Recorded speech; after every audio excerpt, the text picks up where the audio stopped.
where's my phone with my notes? So I see that you have that plant, and you can check out my section if you'd like. Just let me know. Hello everybody, welcome back to my channel. My name is Becca if we have never met before, and this is my YouTube channel where I talk about all the houseplant things. Today, that includes talking about plant swaps. And I'm so excited to talk about plant swaps. Plant swaps are some of my favorite plant events, and I would love to share with you all the things that I know and hopefully answer some questions.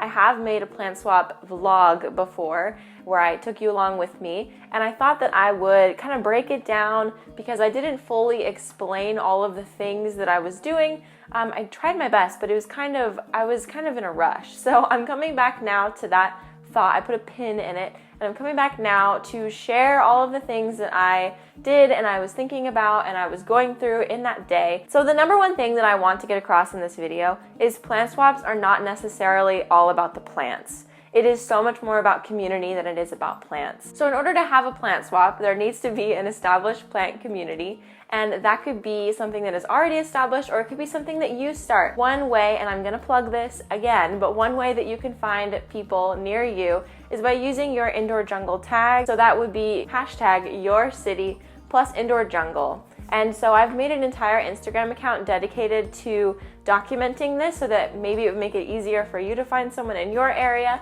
So you go to the Instagram page, Indoor Jungle Directory, and in there you will find in the highlight bubbles all of the cities that have been documented about having plant people. So definitely that is a really great way to find plant friends to then start a plant swap or see if there is one happening. Another way to find a plant swap is to check out Facebook groups or just Facebook events. I've noticed that there have been a few plant swaps in Tucson being hosted by people that I don't even know, and they involve some local plant companies and all of these things. And that is people that I don't know, and I would say that I'm pretty well embedded in the Tucson plant community, so you just never know what is out there, and Facebook is a really great way to find those things. Also, if there isn't an actual dedicated Facebook group page in your city for plants, I would suggest starting one. It's really easy, and people will slowly trickle in, and it'll be a really sweet way to make community. Another way that you can find plant swaps is by talking to your local nurseries and plant shops, because they might know about something that you don't, or they might be willing to host something if you do end up wanting to start a plant swap yourself. Okay, so now I'm gonna be looking down at my notes just to make sure that I'm going over things. Preparing for the plant swap is kind of a two-part thing, because there is the plant preparation and then there is the you preparation. So a lot of plant people I have noticed are introverts. And the good news is about plant swaps is it brings in all kinds of people, which is so fun. So something to note on preparing yourself for a plant swap. It's going to be very overwhelming, I'm sure. All of the plant swaps I have ever been to had a lot of people, and even if it didn't have like a ton of people, it was still kind of scary to like gear myself up to be ready to go.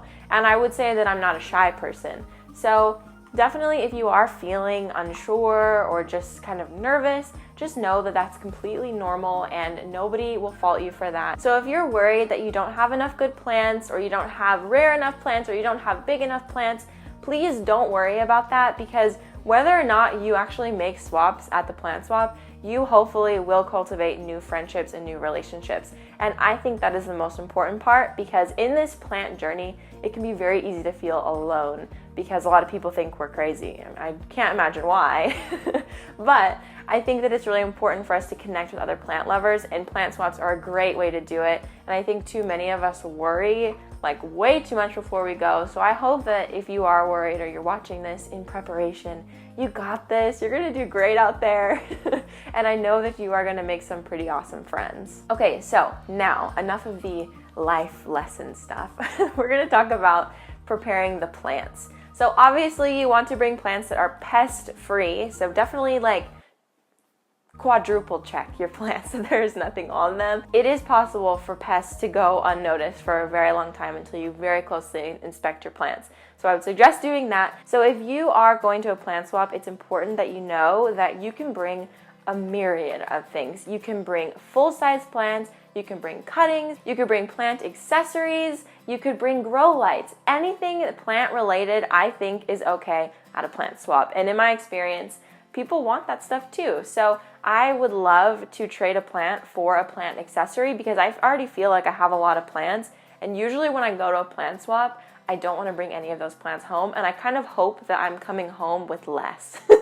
Now, if you are bringing plants, it's important to know that you can bring plants of any size, any shape, any plant, really. I mean, I've seen people bring like herbs, I've seen people bring outdoor plants, but mostly if it is a houseplant plant swap, people are going to want plant swaps. So definitely find out what kind of plant swap you're going to. So a couple ways that you can get your plants ready to go is by just leaving them in the pot. So it's just a plant in soil. You could also wrap it in moss. You could put it in a water cup, which the water might be a little bit difficult for transport for you and the person who receives the plant, so just keep that in mind, but it is something you could do. You could also just wrap the plant in a wet paper towel and put it in a bag.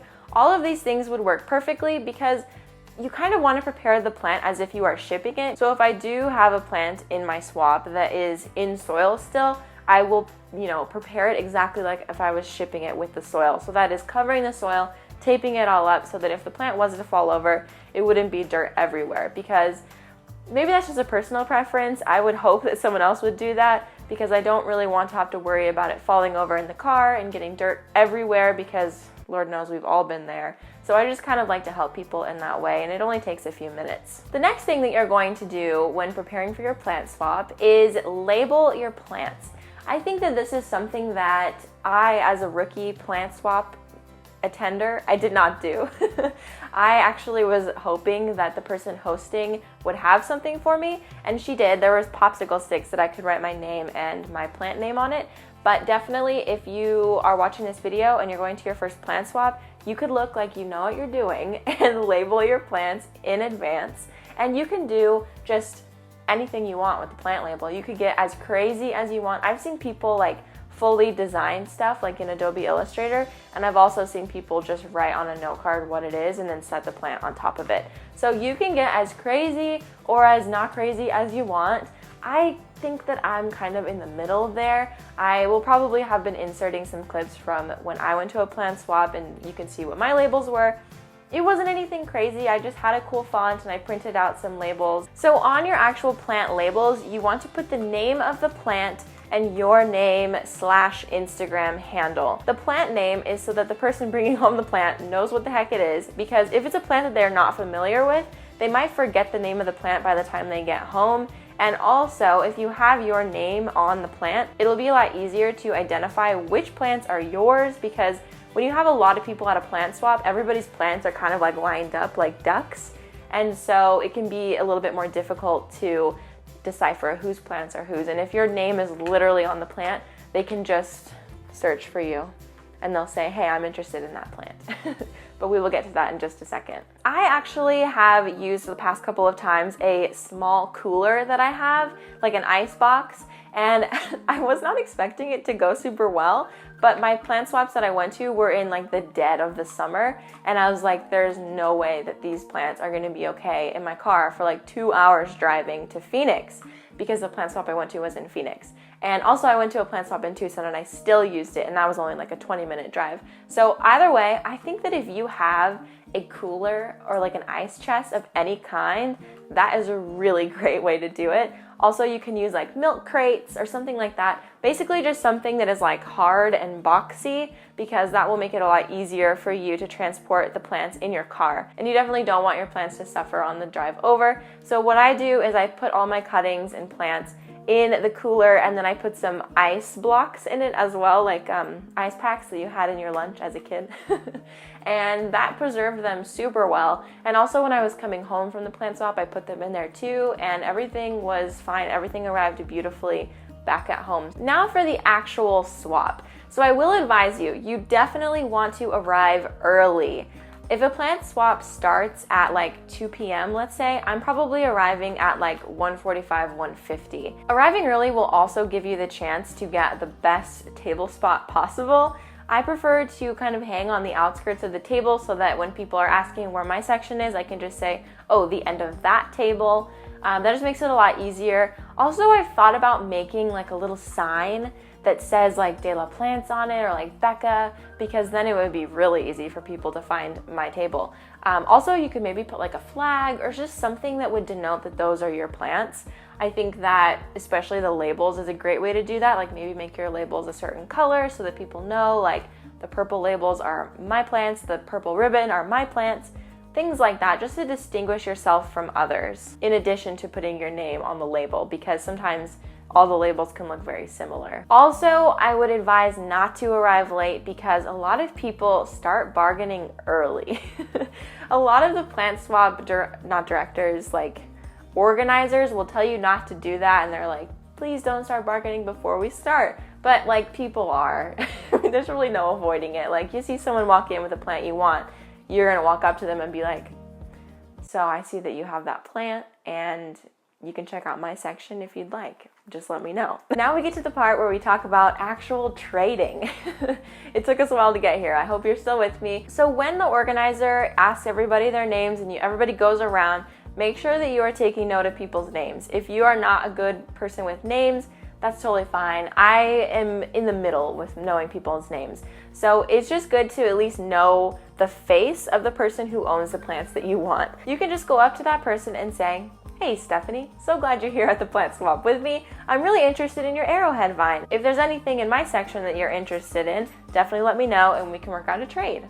And that's it. At that point, Stephanie, or the person that you asked, has the freedom to go to your stand and look around at what you have, and they will agree or disagree. And usually I've noticed if people don't want anything you have, they will just kind of not say anything, and that's kind of like a code to say no thank you. Because I don't think I've ever had somebody like tell me straight up no, but I have had people just kind of not talk to me the rest of the swap, which is kind of awkward, but also like I totally get it. Sometimes if you have a larger plant or kind of like a more prized plant, you can actually trade like a 2-for-1 deal. You can basically bargain with the other people as much or as less as you want. All right, so when things are starting to wind down, a lot of the times if you stick around to the end at a plant swap, you can get some pretty cool plants just for free. They're not asking for anything in return. They just want to get rid of the plants that they brought. So when you actually get home from the plant swap, the way that I like to transition new plants into my house is just put them in water. And if the plant is coming to me bare root, then I'll put it in water, but if it's in soil, I'll just put it in a neutral place in my home. I've heard that a lot of people use moss to acclimate their plants to their home because it is a little bit more of an in-between between water and soil.